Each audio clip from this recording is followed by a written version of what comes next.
gente está aqui na 11ª edição desse aquário e estamos muito felizes, não só em debater a questão da educação pelo brincar, pelo brinquedo, como diz o Tião, mas também falar um pouquinho do livro dele e da experiência desse mestre, que tem muito a nos contar. Então, como ele se define um brincante, eu gostaria de chamar o nosso brincante, Tião Rocha, ao palco.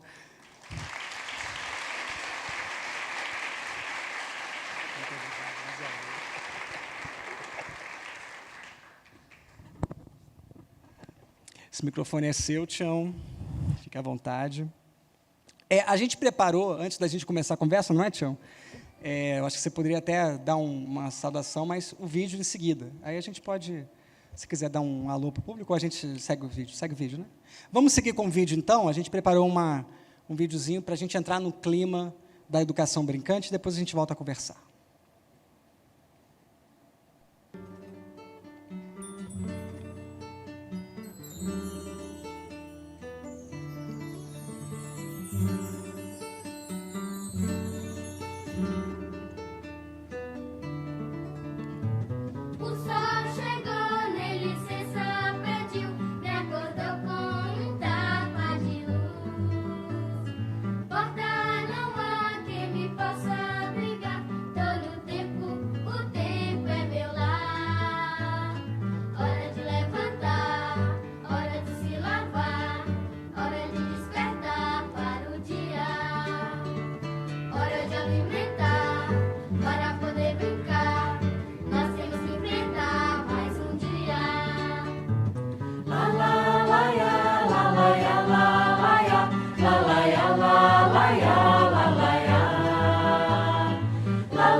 Vamos deixar essa frase aí, né, Tião? A gente queria te ouvir, Tião.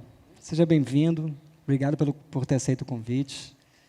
Muito obrigado. É um prazer imenso tê-lo aqui conosco. Olha, muito grato pela oportunidade, né, pelo acolhimento, por tudo.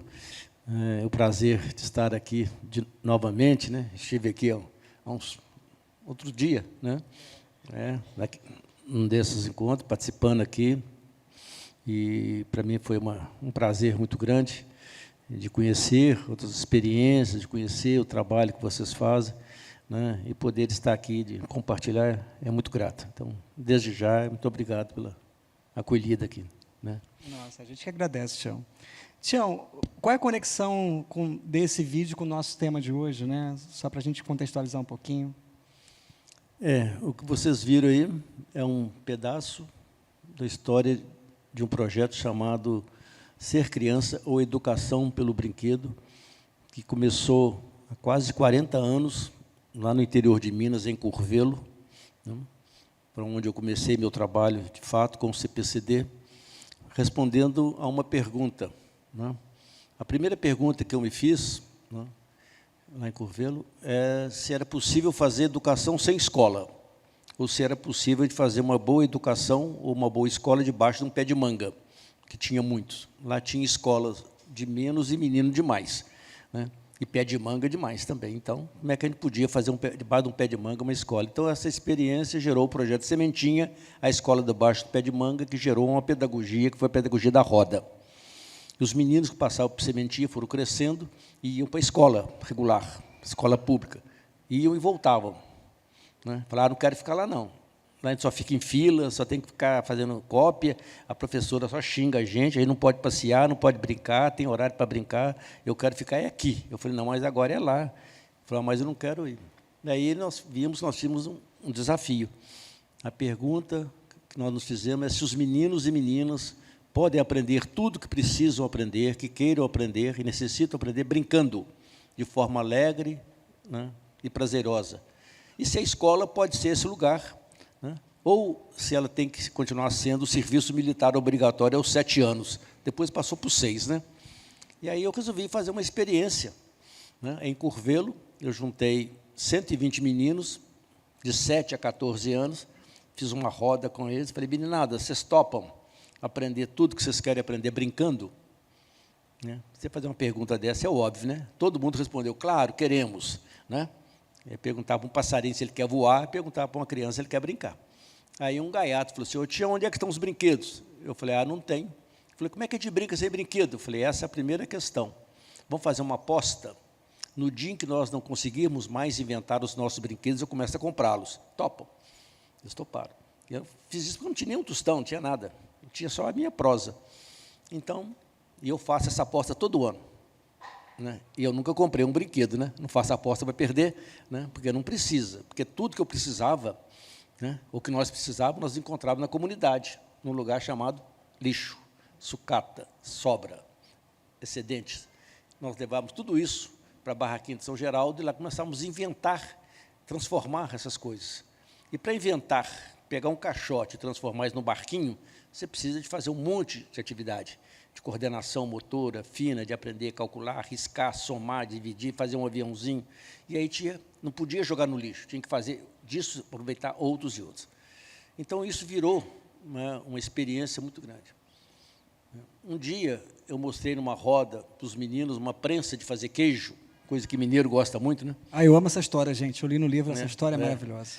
E aí um garoto chamado Robin falou assim, ô Tião, eu sei fazer isso. Eu falei, sabe nada, Robin? Eu sei. Eu falei, sabe nada? Você é conversa fiada demais? Ele falou, claro que eu sei. Eu falei, por que você sabe, cara? É porque eu sei fazer caminhãozinho de madeira. Eu falei, e daí? Eu falei, e daí? Quem aprendeu a fazer caminhãozinho de madeira faz qualquer coisa de madeira, cara. Porque é só colar, dobrar, cortar de outro jeito. Bobo. Presta atenção. E eu prestei, né? Minha função era prestar atenção neles. Aquele menino, naquele dia, nos ensinou que nós, educadores, não somos criadores de produtos, nós somos criadores de formas. E a pergunta é de quantas formas, de quantas maneiras, né, diferentes, inovadoras, eu posso usar uma caixa de papelão, uma garrafa plástica, um pedaço de madeira, uma folha de papel. E aí nós começamos a perceber que a gente, né, podíamos avançar nisso. Essa experiência gerou um processo de aprendizado, que nós viramos construtores de jogos de aprendizado.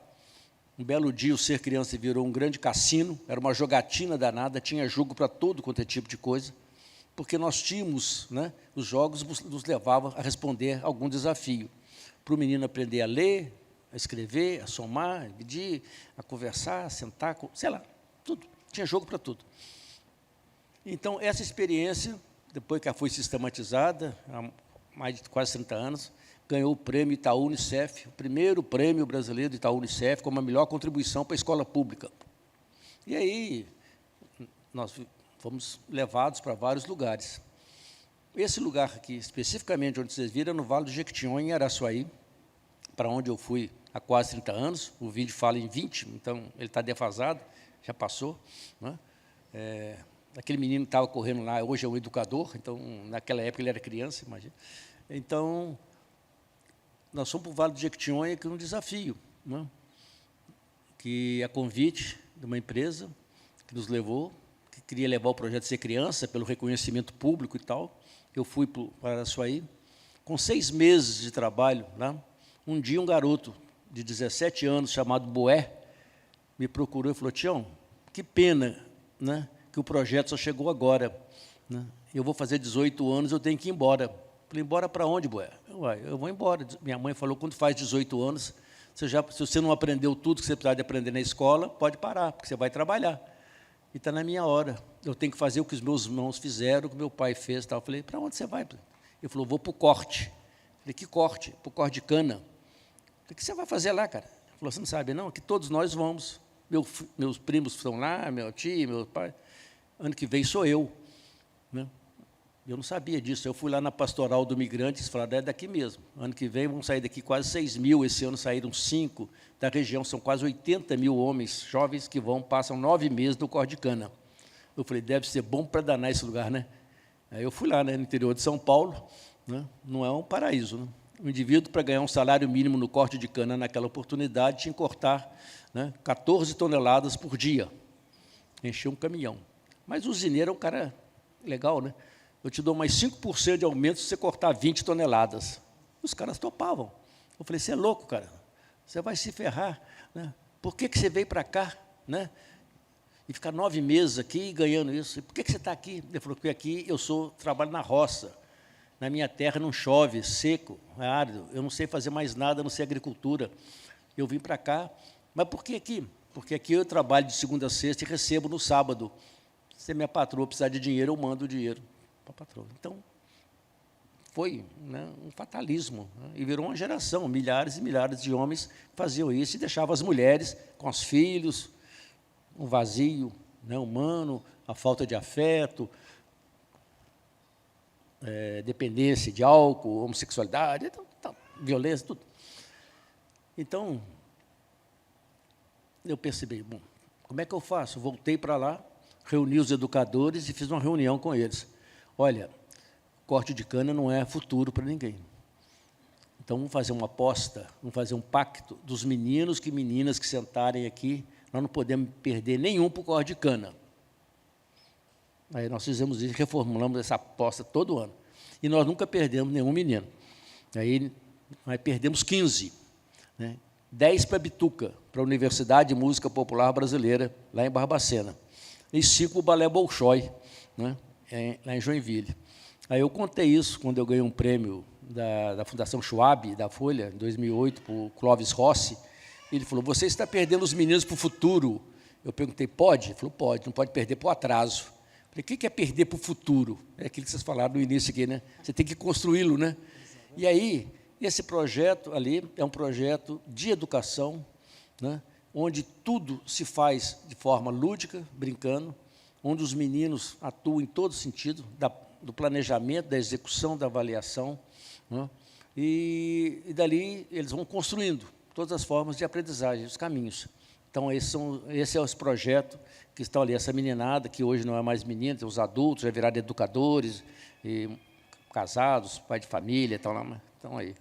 História linda, né, Tião? Obrigado por ter contextualizado, muito importante, né, a gente entender que essas imagens têm história, né, têm memória. Eu vou citar agora um livro que eu gosto muito, não sei se a audiência conhece, que é Cartas à Cristina, do Paulo Freire. E esse livro, para quem quer entender educação brincante, é essencial. É um livro que o Paulo Freire se aproxima da brincadeira como pedagogia.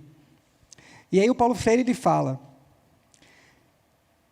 a luta no Brasil pela democracia passa por uma série de possíveis ângulos a ser política e pedagogicamente tratados. O da justiça, sem a qual não há paz, o dos direitos humanos, o direito à vida, o que implica o de nascer, o de comer, o de dormir, né, vide a história do corte de cana que você falou agora, o de ter saúde, o de vestir, o de chorar os mortos, o de estudar, o de trabalhar, o de ser criança, o de crer ou não, o de viver cada um e cada uma a sua sexualidade como bem lhe aprouver, o de criticar, o de discordar do discurso oficial, o de ler a palavra. E aí o Paulo Freire traz uma frase: o de brincar não importa a idade que se tenha. Dito isso, Tião, né, o brincar não importa a idade que se tenha, se brincar é um direito e também uma forma de aprender, como podemos transformar essa pedagogia do brinquedo, da roda, em um caminho real de educação? como essa educação, que às vezes se afasta do brincar, porque é normativa, porque às vezes está preocupada muito com o mercado de trabalho, e esquece que o mercado de trabalho vai demandar, na verdade, uma educação brincante, né? Porque, se você avaliar as grandes empresas do mundo, elas pegam os funcionários que são mais criativos, são mais brincantes. Por que a escola se esquece disso? Como a gente consegue trazer essa brincadeira para a escola para que ninguém fique de fora, né? Como você cita no seu livro? Isso aí tudo que você diz, com muita propriedade, é o que está na gênese do meu trabalho, né? Eu fui professor durante muitos anos. Dei aula em todos os níveis, ginásio, segundo grau, terceiro grau, universidade, graduação, pós-graduação, etc. E um belo dia, né, eu tive uma coisa que eu tenho ao longo da minha vida, que os americanos chamam de insight. Lá em Minas a gente fala clarão. Eu tive um clarão hoje. Aí pronto. Conforme o clarão muda a sua vida, né? Você muda de rumo. E eu sou de clarões. Eu dava aula na Universidade Federal de Ouro Preto, um dia eu tive um clarão tão forte que cheguei no dia seguinte e falei, chega, a partir de hoje eu não quero ser mais professor. O que aconteceu, Tião? Falei, a partir de hoje eu quero ser educador. Falei, para com isso, cara. Né? Professor e educador são sinônimos, ganham o mesmo salário. Falei, não, são coisas diferentes. Qual a diferença? A diferença é que o professor é aquele que ensina e o educador é aquele que aprende. Eu estou cansado e precisando sair urgente desse lugar, que é o lugar da ensinagem, e ir para a aprendizagem. E não é por nada não, mas essa instituição podia fazer a mesma coisa, né? Nós estamos aqui fechados às quatro paredes, o único assunto que eu escuto aqui é eu te cito e tu me citas. No final do ano vai sair mais uma tese, que ninguém vai ler, né? Porque a gente não aguenta ler mais as teses que a gente escreve para nós mesmos. E eu comecei a falar disso, me incomodava muito. Um dia eu percebi que a universidade não queria educadores, já queria professores. Aí eu que estava no lugar errado. Aí eu fui ao lugar certo, chama departamento pessoal. Né? Falei para o chefe que eu queria sair, ele falou, mas você não pode. Professor de uma universidade federal, concursado, estável, ninguém nunca fez isso. Falei, mas companheiro, como é que a gente faz para sair daqui? Ele falou, só com o pé na cova. Eu falei, antes, não tem nem o formulário para ele mandar para o MEC. Eu falei, isso é uma questão de formulário, a gente inventa um aqui agora. Foi um prazer conhecê-los, foi bom que tudo durou, fui. Tem 44 anos. Exonerou-se. Metade desse povo que não tinha nascido ainda. Né? Então, e aí, o que é um aprender? Eu fui atrás. E fui para uma cidade chamada Curvelo, porque eu sou apaixonado pelo Guimarães Rosa, pela obra dele, e eu descobri uma carta do Guimarães que dizia, Curvelo é a cidade capital da minha literatura. Eu falei, pronto, eu quero morar na capital do estado, Rosiano. Se ela existe, o autor diz que existe. E eu fui atrás, né, dos meninos desse lugar do Rosiano, encontrei essa meninada. E aí comecei essa primeira experiência, se era possível fazer educação debaixo do pé de manga. A primeira vez que nós juntamos as pessoas para pensar essa escola debaixo do pé de manga, a gente percebeu que a gente não conseguia olhar, não tinha objetivo claro. Mas a gente sabia muito bem o que não fazer mais pelas experiências vividas. Eu peguei todas as conversas, coloquei numa cartolina, na hora que eu li, eu percebi que não tinha nenhum objetivo, mas tinha uma lista de não objetivos. O que nós não queremos que aconteça com os filhos dos outros, que já aconteceram conosco. Transformei aqui dos não objetivos da educação. Né? E aquilo foi o nosso princípio de trabalho, foi a partir dos não objetivos. A lógica era essa, se a gente não fizer isso, o resto é lucro. Como é que é? O resto eu não sei não, mas não podemos cair na vala, reproduzir mais a mesmice. Então, foi um projeto, primeiro, de desaprendizagem, processo todo de sementinha, com a pedagogia da roda e tal. Quando nós superamos e conseguimos construir um desenho, né, que a pedagogia da roda nos mostrava, eu percebi que a gente podia construir um objetivo, olhar. E aí, falei, bom, nós temos dois jeitos. Né? Ou fazer aquilo que nós aprendemos na universidade, que é fazer um objetivo, todo mundo sabe, né?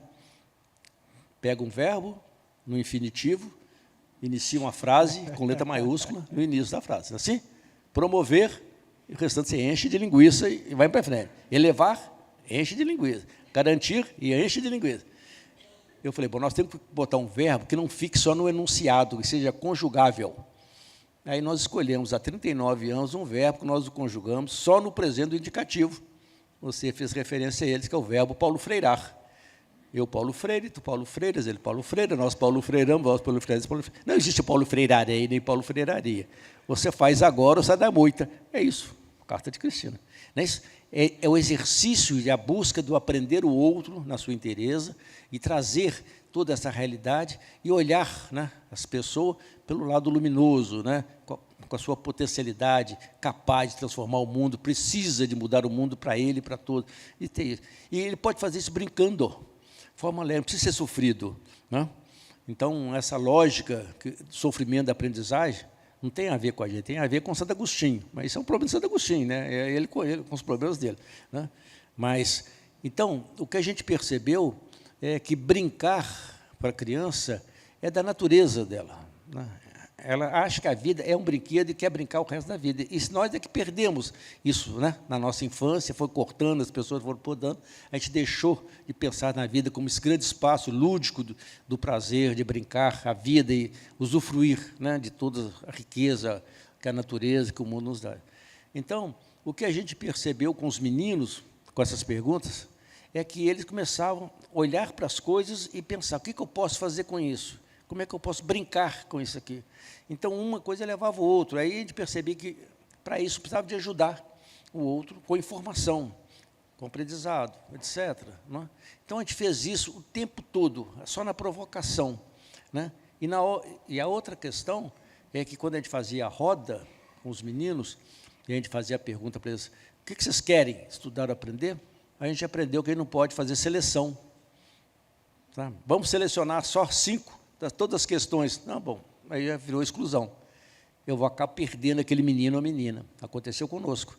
Então, não podia perder menino. Para não perder os meninos, todos os assuntos iam para a roda. Não importa. Às vezes, agora está o assunto. Ah, mas esse assunto não interessa a ninguém. Eu falei, interessa sim, foi fulano de tal que propôs. Aí o fulano falou assim, eu nem lembro. Eu falei, mas eu estou de olho no sebo, não te esqueça. Aí ele começou a perceber que ele era ouvido, escutado e levado a sério. Então, o que ele fez? Ele começou a melhorar as propostas dele, porque elas iam para a roda. A roda é um lugar do consenso, porque no centro da roda não fica ninguém, fica aquilo tudo que nós aprendemos. Aí nós podemos responder que educação e escolarização são coisas diferentes. Educação é um fim, escola é um meio, né? E educação, para existir, são necessários, que ela seja plural e aprendizagem. Tem que ter pluralidade, e ser plural é ter mais de um, né? São, no mínimo 2, isso que é plural, né? E educação é a equação, né? Do 1 mais 1 é igual a 3, né? O que eu sei, o que o outro sabe, que nós dois aprendemos juntos. Então, é um processo, né, coletivo de exercício. Quanto mais eu puder engrossar essa roda com as pessoas, compartilhando, trazendo coisas, mais forte fica esse exercício. Então, isso para nós foi definitivo. A gente definiu, nós queremos ser educadores, aprendizes. Para isso tem que fazer perguntas que nos tirem do lugar, que leva para fazer o não feito ainda. Né? Porque o que já está feito, já está feito. Vai lá no livro, pega, né, pesquisa, está lá na enciclopédia, está lá, hoje está no Google, né? Está lá. Não vai lá, não. Vai fazer, né? Vai criar, vai ousar fazer coisas e tal. Né? Então, esse para nós é tudo que você fala, né? Paulo Freiragem na veia, né? O tempo todo. Que é, inclusive, o nome do livro, né? Topa, né? O educador em busca do não feito ainda. Né? E nesse sentido, uma leve provocação, mestre, como é que seria essa avaliação pelo brincar, né? Porque a escola precisa de avaliação, ela precisa medir, ela precisa, né? Ela tem essa necessidade. Como é que seria esse processo? Porque a gente vê que muitos docentes têm medo de usar a brincadeira, e você fala uma coisa linda nesse livro, né? Que o menino, quando ele fala assim, eu só quero brincar, e vocês aprenderam a, da brincadeira, extrair a pedagogia, extrair o convívio, extrair a dinâmica, né? E não o contrário. Deixar o brincar pelo brincar. O brincar nos ensina naturalmente. Eu aqui nas minhas formações, mestre, quando dou, eu cito muito a experiência de Reggio Emilia de Loris Malaguzzi na Itália, que lá tem até um exemplo, né? Se tem uma sombra na parede e as crianças estão olhando para a sombra, a minha aula vai ser sobre a sombra. Não vai ser sobre o que eu planejei. Daquela sombra, eu vou ensinar matemática, eu vou ensinar português, eu vou ensinar informática, porque eles fizeram isso, colocar na sombra no computador, vou ensinar sobre tecnologia. É esse o processo, mestre? É isso também, na sua experiência? É isso também, né? E é isso, fundamentalmente. Então, o que a gente aprendeu, né, que a gente tinha que fazer perguntas, né? é de quantas maneiras diferentes e inovadoras eu posso. 2 pontos. Aí você põe a encrenca na frente. Alfabetizar esse menino. Pronto. Ele virou uma referência. Por quê? Nós tínhamos esse caso de menino que estava há 5 anos na escola, né, no primário, e não mudava de ano. Né? O Deniston, 11 anos. E ele jogava dama brilhantemente. Eu falei, Deniston, por que você não muda de ano? Você está há 5 anos, você é repetente, resistente, paciente, né? Intransigente, resiliente, você é muito ente, né? Ele falou assim, é porque eu não sei fazer as continhas. Eu falei, como não sabe? Não sei, não fazia, então não era promovido. Na avaliação da escola, não ia para frente. Mas ele jogava dama. Aí eu ficava olhando para o Deniston, jogando dama. Eu falei, esse cara entende lógica espacial nas pecinhas de dama. E, para mim, lógica e cálculo fosse a mesma coisa. Não são coisas distintas, tempos distintos. Um dia eu peguei um tabuleiro de damas, nas casas brancas e pretas eu coloquei um monte de números, de forma aleatória, e criei uma regra, né? Como eu jogar com tampinha de garrafa de refrigerante, eu botei um sinal de mais, de menos, de multiplicação, criei uma regra. Só pode jogar e comer a pecinha do outro se você fizer uma conta. Não me pergunta o que aconteceu, não, que eu não sei. O Deniston, no instantinho, 3 vezes 5 é 15, 15 mais 4, 19. Então, pam, pam, dama. Falei, o Deniston resolveu. Aí nós falamos, olha, o Deniston aprendeu tudo. Eu falei, mas meu jogo era ótimo. Para somar, para diminuir, para multiplicar. Para dividir, não dá, não. Divide 3 por 14. Ah, ninguém merece, né, gente? Só na maquininha e olhe lá. Não é assim? Então, mais um jogo. Aí nós começamos a perceber, né, que até então a gente trabalhava com os meninos e meninas no atacado. Uma atividade para todo mundo, nivelava tudo, passava a régua assim, para todo mundo igual. E aí percebia que uns iam, outros não iam. Eu falei, porque são tempos e ritmos diferentes. Então, nós temos que entender o tempo e o ritmo de cada um. E aí percebemos que todos aprendem no seu tempo e no seu ritmo. Só que o sistema educacional não admite o tempo e o ritmo de cada um. Ela quer botar um padrão. É 50 minutos, tá? A aula. Se você não aprendeu, você volta amanhã e repete. Deve ter sido um cara genial que inventou isso dos 50 minutos, é para todo mundo, né? Não serve. Então, a gente percebeu que todos tinham... Qual que é o ponto do doce? Qual que é o tempo de cada um? Qual que é o ritmo de cada um? Na hora que você percebe isso, você começa a trabalhar, a estimular para que esses ritmos aumentem, acelerem, um ajuda o outro. Então, esse processo, a gente foi aprendendo no exercício com eles, né, e tirando da nossa cabeça alguma coisa. Não tem nada que não possa ser aprendido, só que pode ser aprendido de várias maneiras. E qual que é o melhor jeito disso? Então, por exemplo, tinha muitos meninos que estavam na escola e continuavam analfabetos. Então, como é que faz? Então, a gente cria maneiras. Então, uma das maneiras que a gente começou a fazer, que eram meninos que estavam na escola, 4º ano, então, e não sabiam escrever o nome direito. E eu estava lá em Araçuaí, lá no Jequitinhonha, e nós tínhamos um projeto tinha um fracasso total do sistema educacional, de 2003, segundo o SAEB, dos meninos que estudaram nas escolas públicas de Araçuaí até a 8ª série, só 3,3% conseguiram o grau de suficiência. Significa que 96,7% dos meninos que frequentaram a escola eram insuficientes, 60% do estado crítico. Eu falei, gente, tem que fechar isso aí, muda de ramo. Né? Imagina uma empresa que não deu 3% de lucro, não, deu 96% de prejuízo. Não? Fecharia. A escola não fecha, né? Vai empurrando com a barriga. Eu juntei os educadores, fomos lá na prefeitura e falamos, nós queremos trabalhar com esses meninos. O que você vai fazer? Eu vou fazer uma pedagogia que eu aprendi lá em Moçambique, a pedagogia de Seu Antônio. Né? Eu aprendi lá em Moçambique, com Seu Antônio Macua, que para educar uma criança é necessário toda uma aldeia. Nós vamos ser convocadores de aldeia. Eu juntei 50 pessoas, 35 mulheres e 15 jovens. Preservar da vida e a ética vale tudo para salvar menino do analfabetismo. Topa. O que você vai fazer? O que você quiser. O que você souber fazer, nós vamos colocar à disposição de uma causa. E aí fomos juntando. Aí é uma festa, né? Eu cheguei na casa de uma senhora um dia, eu falei, e a senhora? Ela falou, tia, eu sou fraquinha também, mal eu escrevo meu nome. Eu falei, não acredito, só não sabe fazer nada bem feito. Ela falou, claro que eu sei. Ficou brava, né? O quê? Eu falei, eu sei fazer biscoito. Eu falei, que biscoito? Biscoito de goma. Eu falei, como é que faz biscoito de goma, minha senhora? Não, é muito simples. Pega um prato de goma, de farinha, fecha os ovos, 6 ovos, joga a erva doce, joga um sal, faço a massa, fica molinha, eu ponho num saquinho plástico, faço a massa bem, né, molinha, levo numa forma untada, num forno quente e aço. E o seu biscoito fica bom? Ficou uma delícia, o povo adora. Eu falei, só podia dar uma aula disso então para os meninos aqui. De quê? Disso. Né? Um prato de goma, mistura-se 6 ovos. Eu falei, mas eu não sei escrever. Eu falei, não, eu escrevo, a senhora faz. Tá bom? Ela falou, isso eu faço. Tá bom. E aí, na hora que eu estava, marquei, né, o horário com ela, na hora que eu estava saindo da casa dela, eu falei, minha senhora, como é mesmo o nome do biscoito? Ela falou, Tião, a gente chama ele aqui de biscoito escrevido. Eu falei, minha filha, se é escrevido, em vez de ficar fazendo caraminhola, né, pode escrever. Ela falou, pode fazer o que quer. Eu falei, e menino que não sabe o nome? Só dá aula para eles, então? Também dou. Eu tinha 2 turmas, para quem já sabia escrever e quem não sabia. Juntei os meninos que não sabiam nem o nome ainda. Falei, meninada, é o seguinte, só vai comer o biscoito quem escreveu o nome. Acabou, né? Tem menino bobo, mas não, gente. No instantinho eles aprenderam. Né? E aí eles faziam o biscoito, faziam lá, Antônio. Não, sabe?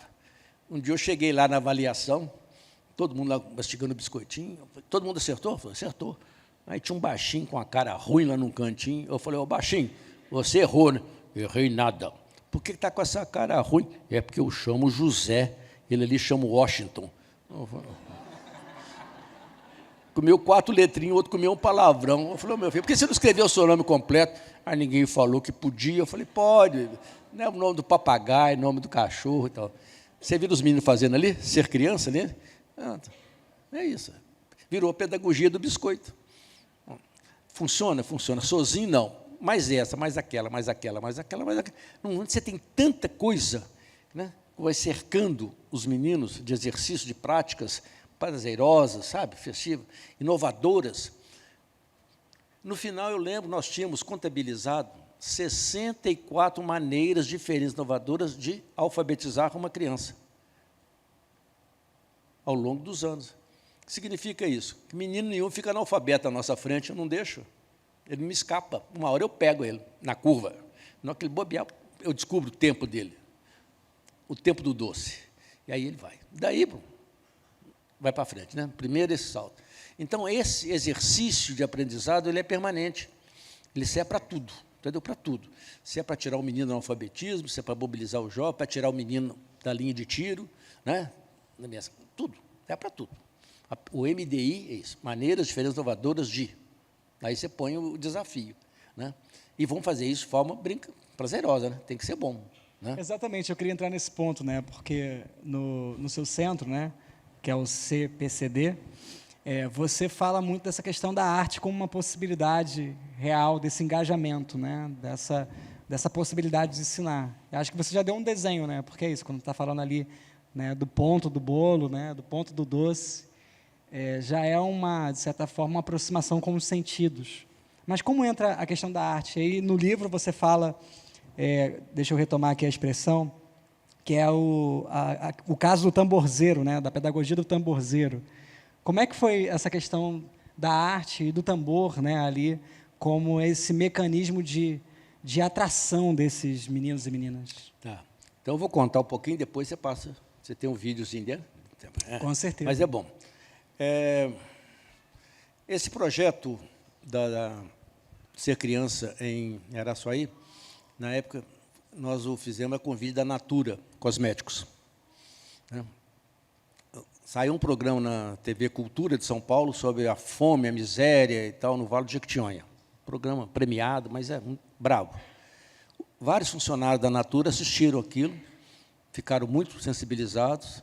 No dia seguinte, começaram a conversar na empresa. Você viu? Você assistiu? Não. E aí saiu um movimento, porque a gente podia ajudar esse pessoal de lá. O que a gente manda? Vamos mandar a cesta básica. Aí começaram a fazer uma campanha entre eles, cesta básica, e no final eles tinham lá quase 1 tonelada de alimentos para mandar para o Jequitinhonha. Bacana. Um dos diretores, o Guilherme Leal, viu aquilo, chamou os coordenadores e perguntou o que é. Eles contaram, ele parabenizou, coisa boa, pela primeira vez vocês estão fazendo alguma coisa para fora da empresa, né? de interesse, não só de pessoais e corporativos.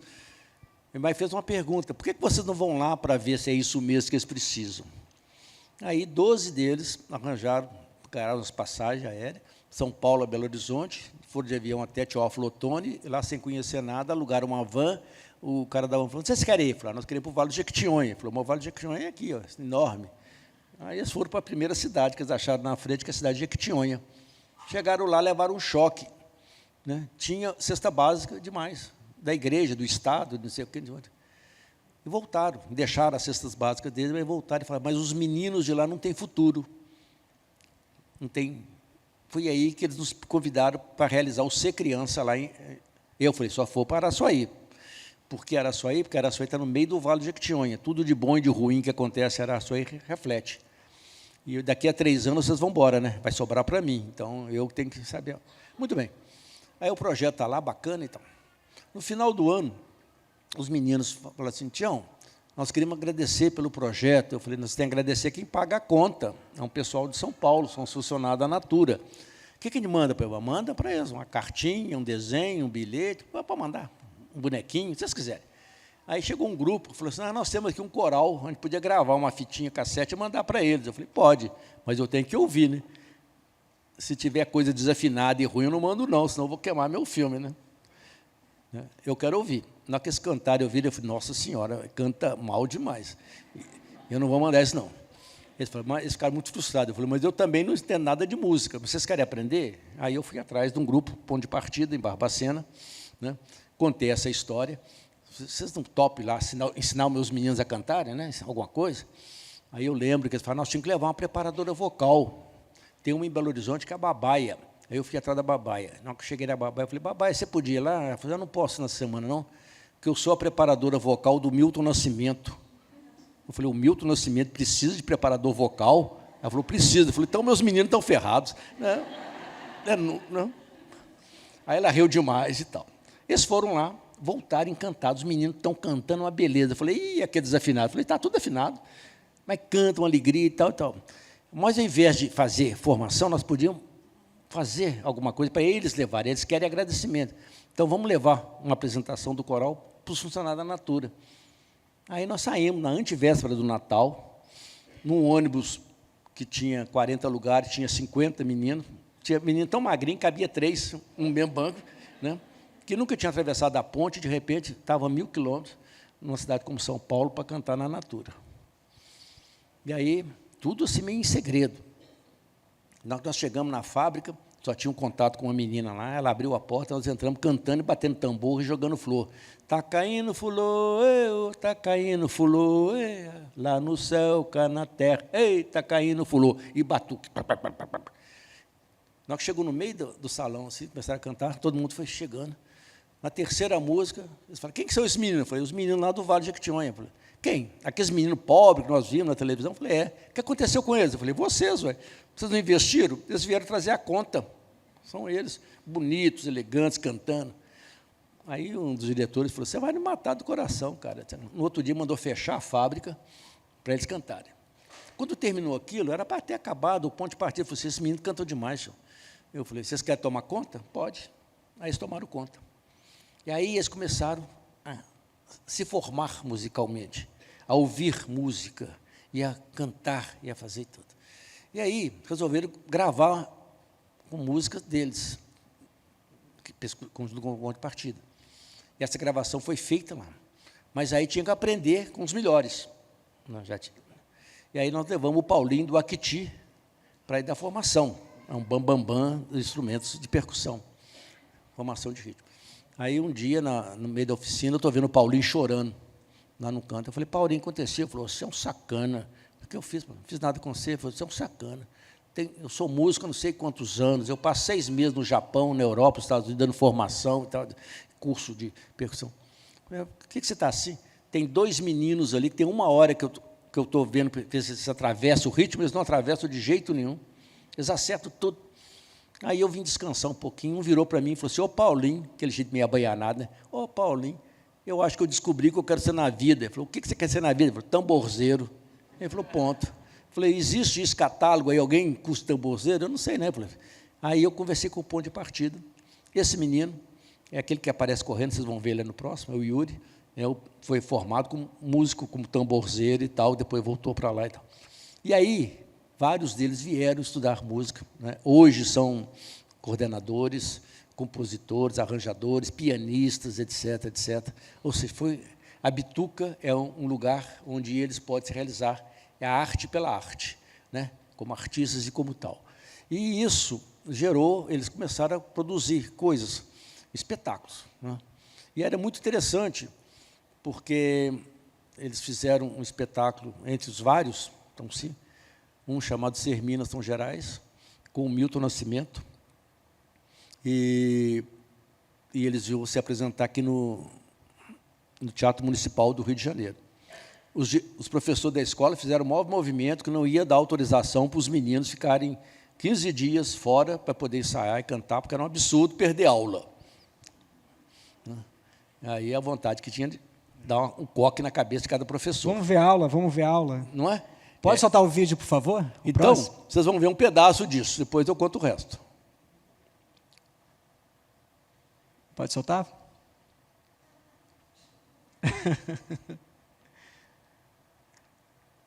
Este, obrigado. É ele mesmo! Oi. Tudo bem? Tudo bem. Olha lá. Esse é o Yuri, o Tá vendo tamborzeiro. aquela estradinha lá? Qual delas? Tem muitas. Aquela fininha. A minha avó me contou que aquela era uma estrada de trem de ferro que ligava Minas até no mar. Você já conhece essa história, não conhece? Conhece, Conhece, né? Conhece, Não conhece? safadinho.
É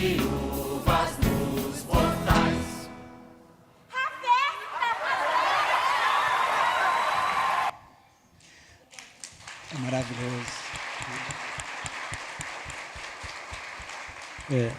Então, isso é parte desse espetáculo, Ser Minas Tão Gerais, né, que era para fazer 4 espetáculos, ficou 4 anos rodando, e vieram para cá.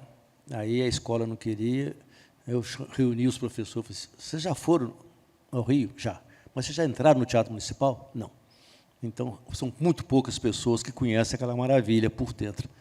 Vai ser um privilégio. E esses meninos vão lá simplesmente cantar. Eles vão lá para aprender história do Brasil, reconhecer um Brasil que a gente precisa conhecer. Então, ele fazia parte da viagem. Eles aprenderam e voltaram, cantaram, fizeram sucesso, mas foram fazer seminários sobre a arte, a colonial, a arte histórica. Tudo. E assim foi um processo tão grande. E aí, por causa desse...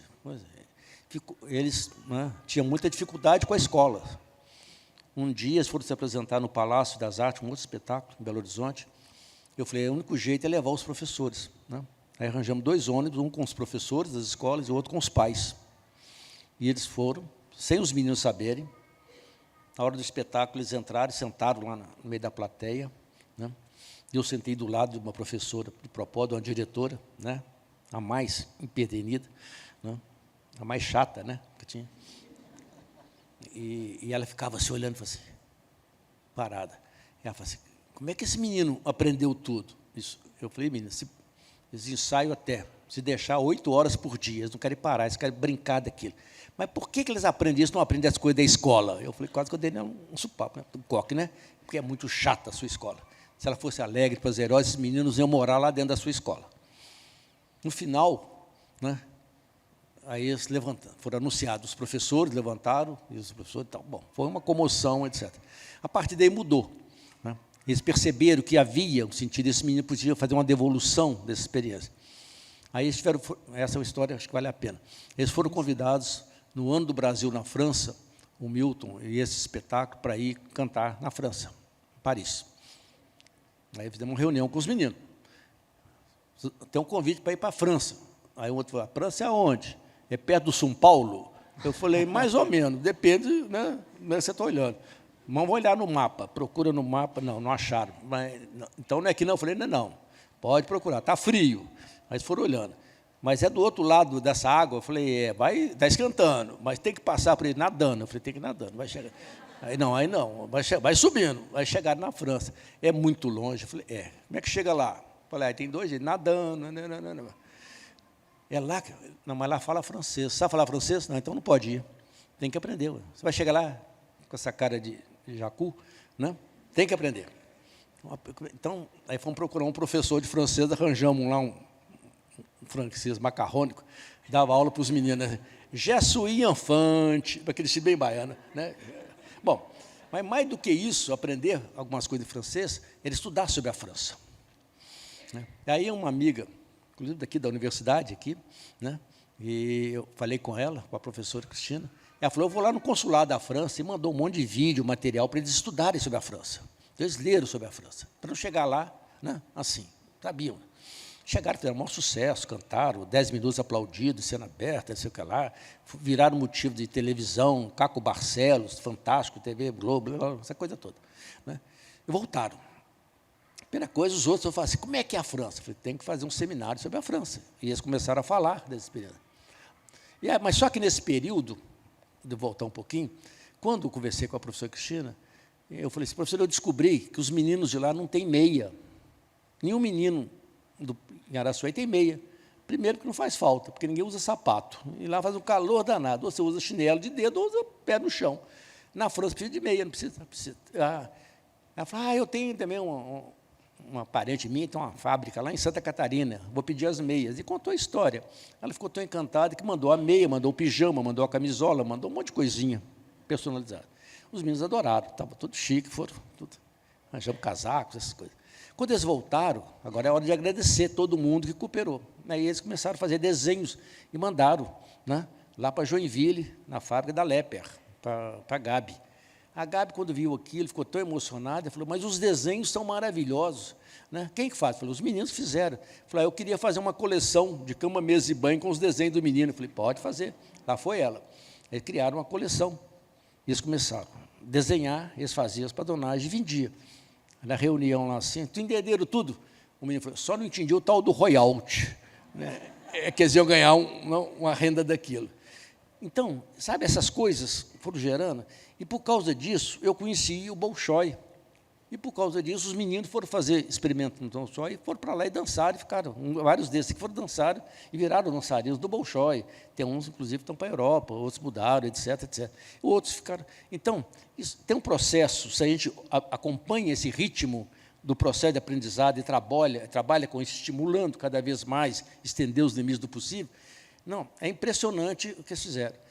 E mais do que isso, né, esses meninos do coro, na época do Fome Zero, né, a Telemig Celular, que era apoiadora, convidou o ponto de partida dos meninos para o seguinte, nós vamos cantar pelo Brasil inteiro, fazendo campanha pelo Fome Zero, toda a arrecadação vai para o programa, né, alimentos não perecíveis e tal. E eles foram.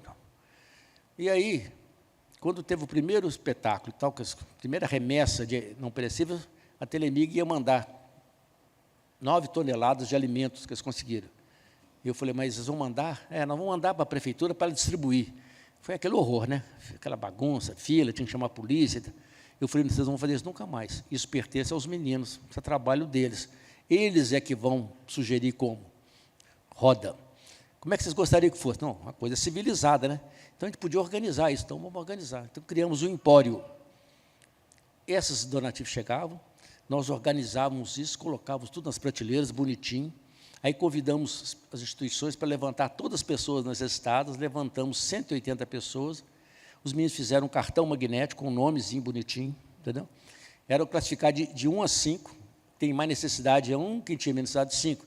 Então, as pessoas, que eram do nível 1, podiam levar 30 quilos de feijão, farinha, não sei o que lá. Quem era do 5 levava só 5.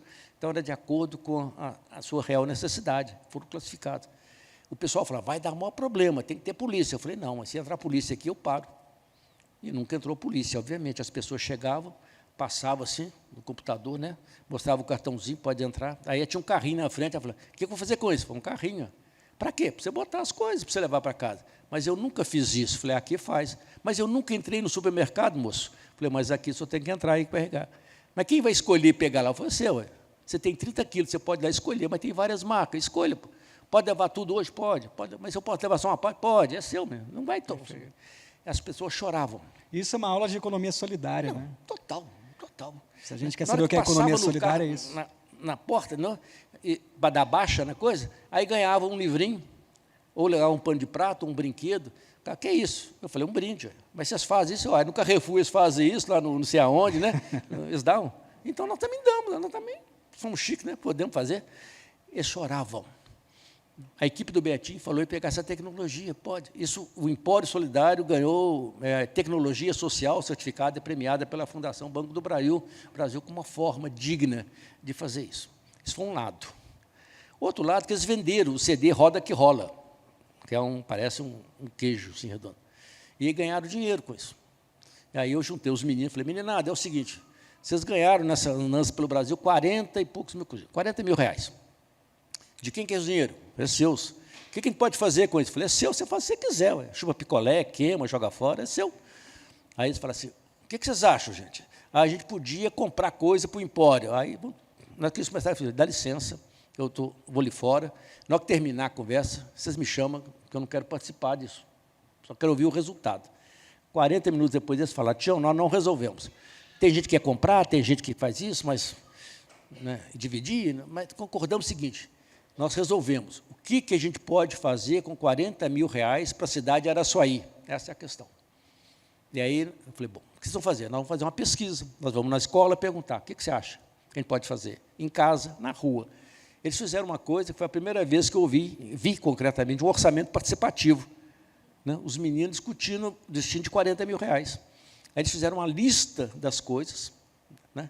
Podia comprar ambulância, reformar um quadro, criar uma escola, não sei o quê, mas a primeira opção era um cine-teatro. Nossa, que maravilha.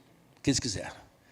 Que maravilha. Eu falei, bom, essa é a primeira opção, 40 mil reais. Então, nós vamos fazer um show da cantoria na cidade, vamos convidar todo mundo e vamos entregar essa precatória para a prefeita. Quem sabe, a gente... Na hora que terminou o show, a prefeita chamou, todo mundo cantando, entregava para ela a carta, a precatória que eles queriam, e cada um trazia um dinheirinho e botava na sacola. Assim, 40 mil reais em dinheiro. Ela falou, o que eu vou fazer com isso? Eu falei, né?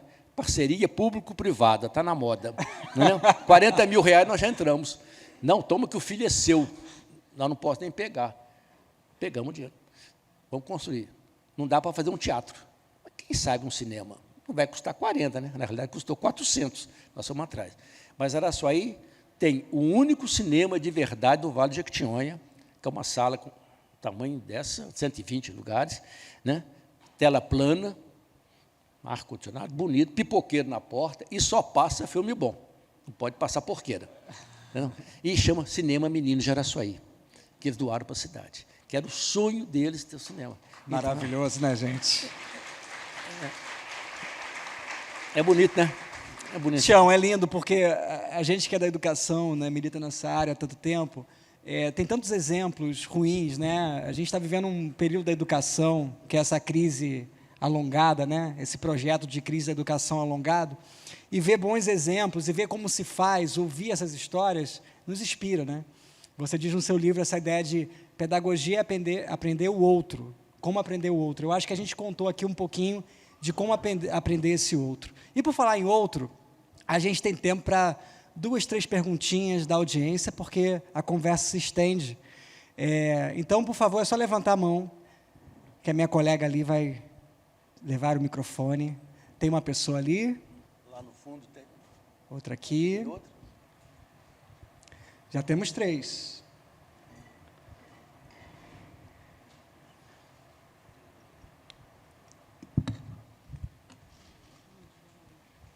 Aqui no cantinho. Só foi esse pessoal daqui, né? Começou com ele lá atrás, por favor.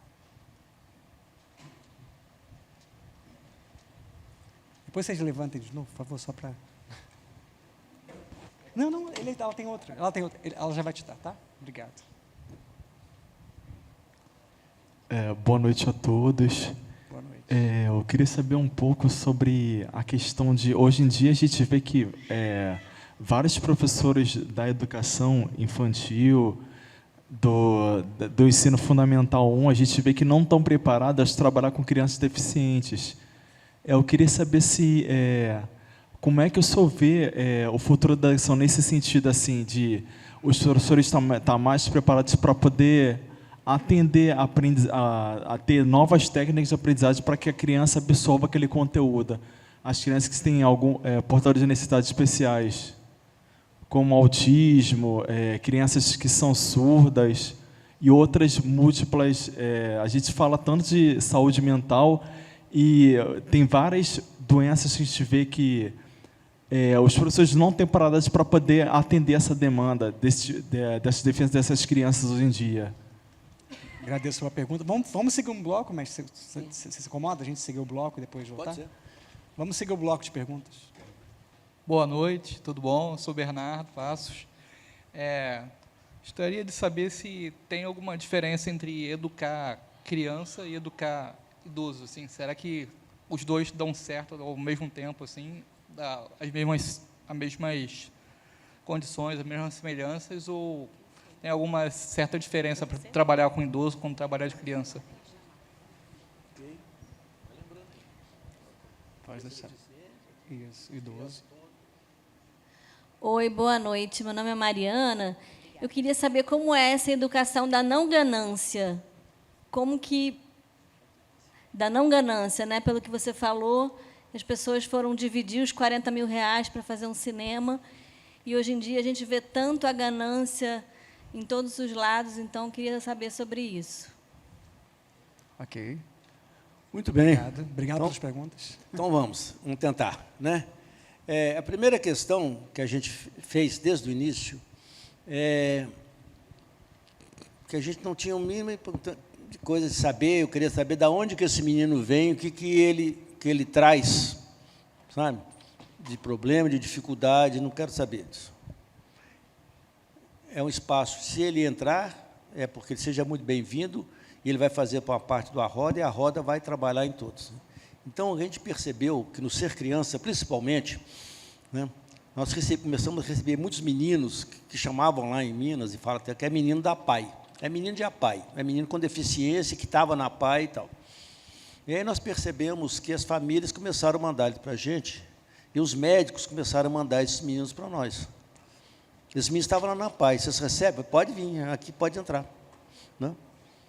E eles entravam e participavam de todas as coisas, porque a gente nunca fez diagnóstico para saber, né, qual o nível de carência. Nós aprendemos uma coisa, isso é muito marcante para a nossa história, né, que nós, educadores, todos nós, professores, educadores, fomos treinados a olhar para uma comunidade como a gente olha com um copo com água. Né? E pelo grau da água aqui, você vai falar se o copo está meio cheio ou meio vazio. Né? Não importa se está para cá ou se para cá. Né? Só que nós fomos treinados também, né, a olhar e aprender a medir o lado vazio do copo. E a medir os meninos, as pessoas, pelas suas carências, deficiências, qualquer que sejam os nomes, os apelidos, os adjetivos que você dá. Né? Menino em situação de risco, comunidade vulnerável, pobre, periférico, etc., etc., com todas essas adjetivações que são de exclusão. Quando você faz isso, e nós somos treinados, a gente percebeu que nós somos treinados, então, a medir o lado vazio, as carências. Quem mede o lado carência chama-se IDH. O Índice de Desenvolvimento Humano mede a carência de uma comunidade, a carência financeira, da saúde, da expectativa de vida, da renda, da educação. Quando você trabalha pelo lado vazio, a solução está aqui fora. É você levar de fora para dentro a solução, porque isso aqui é um vazio. Nós percebemos que toda atitude nesse sentido, de olhar o lado vazio, não são transformadoras, nem são educativas, porque não levam em consideração o que as pessoas têm. E o que elas têm não é vazio, é cheio. Aí você pode falar, mas é tão pouquinho. Eu falo, pouquinho para você, né, cara pálida? Né? Porque para eles é tudo que eles têm. Isso não é IDH, é IPDH. E aí nós aprendemos, isso é exercício de formação intensa, né, que em toda a comunidade você pode olhar pelo lado cheio do copo, que é olhar a capacidade que existe de acolhimento, de convivência, de aprendizagem, de oportunidade. Então, não importa, todo mundo tem um jeito de acolher o outro, gerar colo, pedagogia do abraço, cafuné pedagógico. Não importa se você é assim ou assado, importa que todo mundo precisa disso. Então, a gente percebeu que esses meninos participavam igualmente. E aí nós vamos perceber, mas fulano ele é mais demorado, porque ele é lerdo. Mas lerdeza não é defeito, nem esperteza é... Entendeu? É privilégio. Né? Ser lerdo é demorado, ele demora mais do que o outro, e daí? O outro é mais rápido daí. Né? Um é o coelho, o outro é a tartaruga, eles vão chegar no mesmo tempo, não vão? Nós queremos que todo mundo chegue. Um dia nós vamos chegar no mesmo tempo, mas cada um tem o seu nível de contribuição. Então, a gente nunca trabalhou com isso. É claro que você tinha muita dificuldade, quer dizer, os meninos tinham dificuldade de enxergar, ou de ouvir, ou coordenação motora, você tinha que ir trabalhando com eles, ajudá-los naquelas coisas muito específicas, mas eles participavam da roda de todos. Nós tínhamos meninos e meninas com grau de deficiência mental grande, que participavam do projeto, e eles faziam as opções. Tínhamos meninas que ficavam dentro da cozinha, trabalhando na cozinha e tomaram conta, eram coordenadoras da cozinha, auxiliar da dona Geralda, e botava ordem em tudo, tem que ser limpo, tem que ser organizado, e botava tudo. E não queria saber de outras coisas, não, mas ali elas se realizavam plenamente, aquele espaço era deles. Então, eles foram construindo, criando os seus núcleos, como os outros realizavam. Então, a gente nunca trabalhou com essa perspectiva de classificar, colocar, nem precisar, nem de dar remédio, nem de mandar nem para CRAS, CRES, CRIS, CROIS ou CRUZ. Nada disso, entendeu? Não queremos nada saber. Nós queremos como é que uma comunidade acolhe e não deixa ninguém para trás. Nós não podemos perder nenhum. Isso é a pedagogia de São Antônio de Moçambique. Convocar a aldeia para cuidar de todas as crianças. Então, isso é levado a ferro e a fogo. A outra questão aí aqui veio nosso companheiro aqui, né? A gente percebeu que a gente faz esse mesmo tipo de lógica, de pensamento, de pergunta e de busca em todos os públicos. Isso que nós estamos falando aqui com criança, né? Estava conversando aqui antes de vir para cá, a gente trabalhou durante 12 anos no Maranhão, a convite da professora da Universidade Federal do Rio de Janeiro, que foi para lá, e falou, Tião, o Maranhão é o terceiro pior estado do Brasil e está um dos piores do mundo em mortalidade infantil neonatal. Os meninos não nascem, estão morrendo antes de nascer. Você topa nos ajudar? Eu sei que você faz educação sem escola, você faz educação debaixo do pé de manga. Eu quero ver se a gente faz saúde sem médico, sem hospital. Eu falei, topo. Porque eu descobri que nem hospital, nem médico cuida de saúde, eles cuidam de doença. Nós precisamos aprender a cuidar de doença. O que a gente tem que fazer? Chamar as pessoas e aprender. Né? Aí, o que você precisa fazer? Eu preciso fazer 5 coisas para que os meninos nasçam. Garantir um pré-natal completo durante 7 meses, né? Ter o apoio na sala de parto, no nascimento, a primeira semana no hospital e até os 30 dias em casa. E o quinto opção, se o parto tiver problema, como é que a gente trabalha com isso? Como é que a gente cuida disso? Como é que a gente move? Eu falei, eu vou formar um time para jogar um jogo. É o que a gente faz, forma educadores para jogar o jogo. O jogo é esse, salvar menino, fazer nascer os meninos. Então, nós fomos mapeando, aprender a fazer isso de uma forma inovadora, criativa, né? Prazerosa. Né? Por exemplo, no Maranhão, eles falam, todo mundo precisa saber nas comunidades quem são as mães. Elas não podem ficar escondidas, tem que ficar visíveis. Ah, é difícil. Difícil nada. Coloca uma bandeira na porta da casa dela, todo mundo vai passar na porta para saber que essa bandeira significa que tem uma gestante. Ah, mas a gente faz isso aqui para vender açaí. Falei, então põe outra bandeira de outra cor para a gente mostrar que tem criança, tem mãe barriguda. Depois nós vamos tirar foto dela e botar no posto de saúde. Depois nós vamos tirar foto dela no 3 meses. Depois nós vamos tirar foto do neném quando nascer. Então, como é que a gente mobiliza todo mundo para ajudar? Porque ela tem que fazer o pré-natal, eu tenho que garantir que ela vá todo mês lá para fazer o exame, né? Depois eu tenho que acompanhá-la, etc, etc. Então, vocês não imaginam a quantidade de tecnologia, de soluções que foram criadas nesse aspecto. Um exemplo, lá em Itapecuru, interiorzão do Maranhão, as mulheres vinham da zona rural para ir para a maternidade, chegavam na maternidade, fazia o exame e o médico falava assim, não deu a dilatação certa ainda, volta para casa, da semana que vem você volta. Ferrou, né? Ela gastou R$40 para vir, vai gastar mais 40 para voltar, não tem mais 40 para vir na semana que vem, perde o neném. Quando ela vier, já tem o problema. Quando a gente viu que a gente cuidava dos meninos até na hora de nascer, e eles estavam morrendo, nós reunimos a comunidade, falei, gente, essa mulher não pode voltar para casa, ela tem que ficar aqui do lado da maternidade. Então, nós temos que arranjar um lugar para ficar aqui. Aí criamos uma casa no meio do caminho. As mulheres iam para lá e ficavam na casa do meio do caminho. Aí, qualquer coisa, ela começou a ter as contrações, corre com ela. Então, nós estamos criando, fechando as torneirinhas.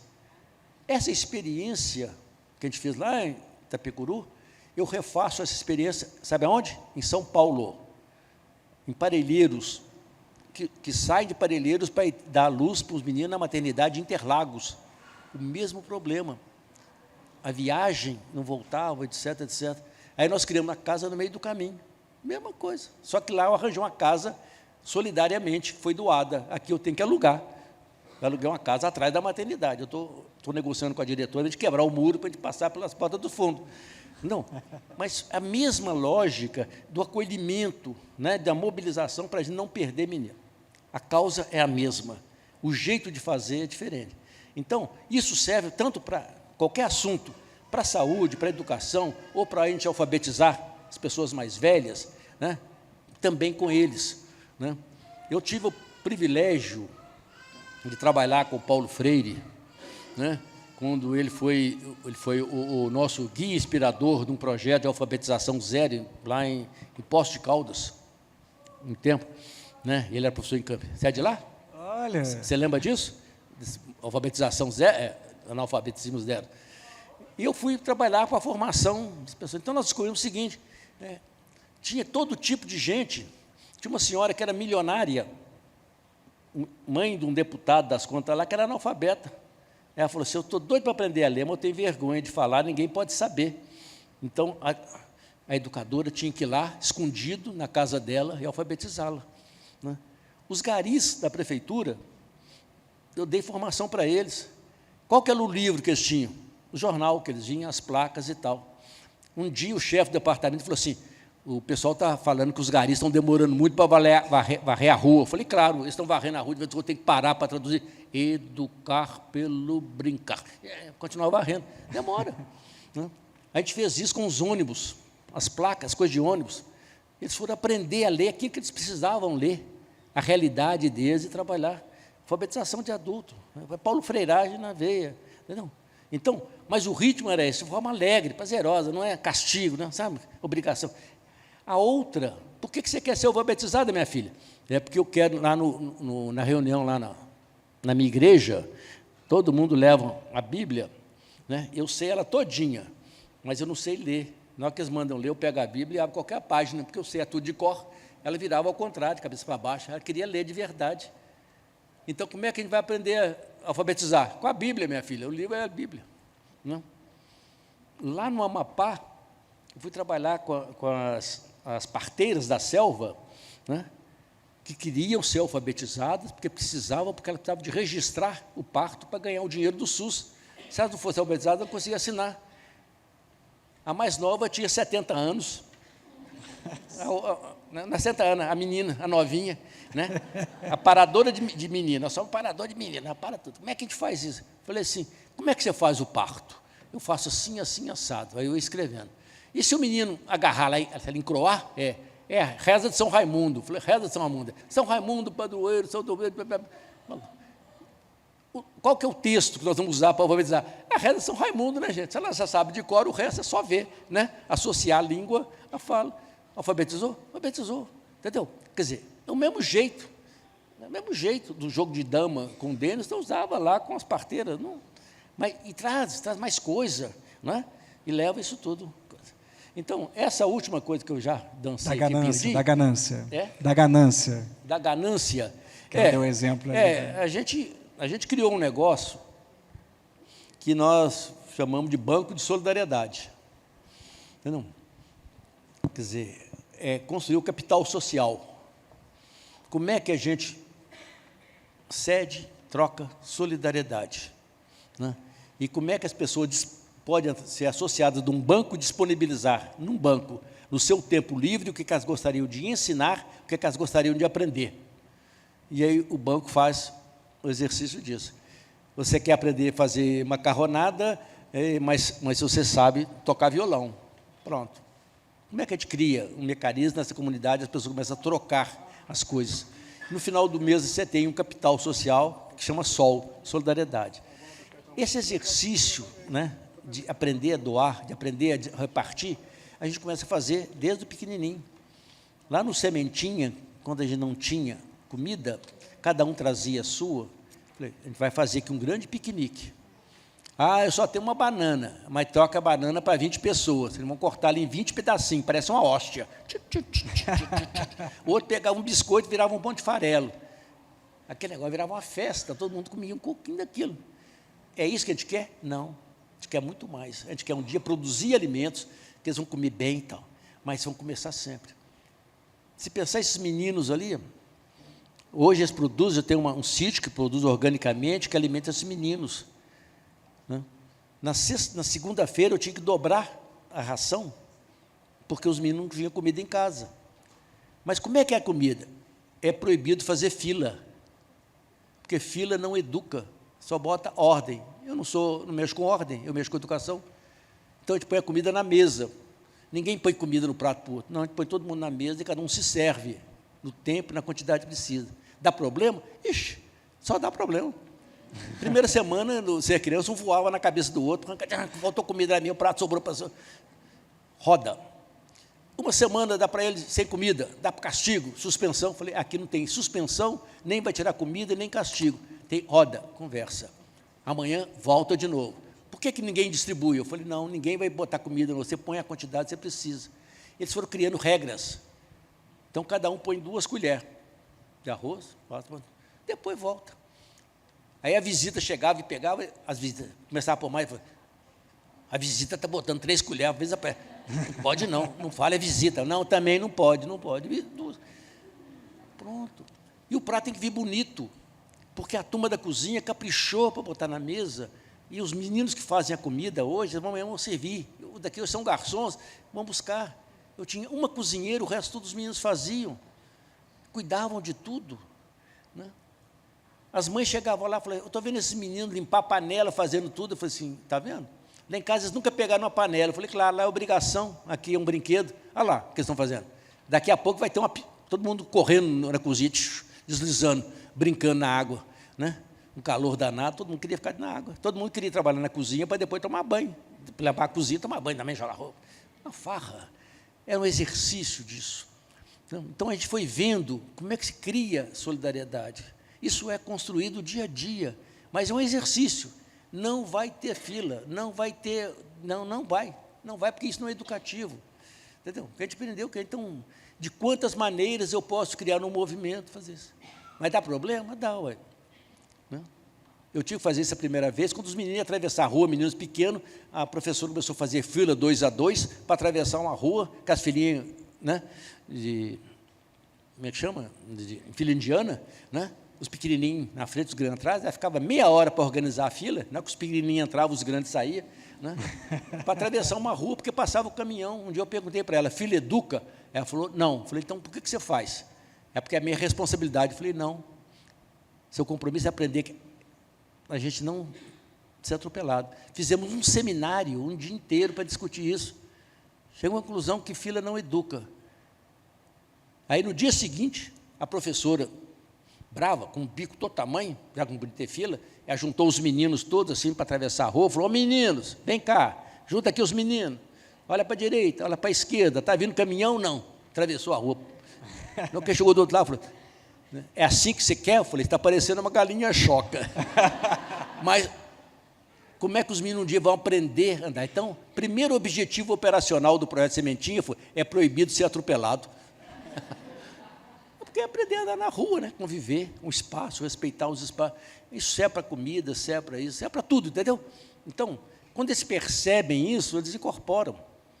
Os meninos brigam. Aí começa a briga, eu briguei com fulano, pode fazer uma roda? Eu falei, faz, roda.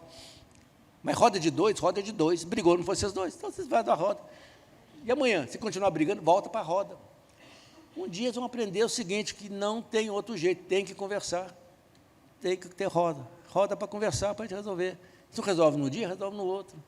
Então isso virou algo tão natural, né, que eles já sabem. Tem que fazer roda, tem que chamar todo mundo. Eu não posso perder gente. Para não perder gente, tem que aproveitar as ideias. E aí tem que aproveitar todos. E aí, bota na roda. E aí serve para tudo. Serve para a gente resolver um problema, né, de água, lá no Vale do Jequitinhonha, ou de gestantes lá no Maranhão, ou no lixão de Vitória, no Espírito Santo, ou em qualquer lugar que a gente vá, não? Qualquer lugar, a ideia é a mesma, né? Que a educação se faz em todo lugar, perfeito, o tempo todo. Perfeito, né? Então, o antagônico da ganância é isso, a solidariedade, né? Como exercício pleno de cidadania, de ética, de respeito, de convívio, né? De estar sempre pensando pelo lado cheio do copo, lado luminoso, e por aí vai, né? E é a pedagogia do afeto, e é a pedagogia do abraço, é a pedagogia do brinquedo. E eu lembrei de Paulo Freire novamente, né? Ensinar exige ética e boniteza, né? Então, nosso mestre aqui exemplificou muito bem isso.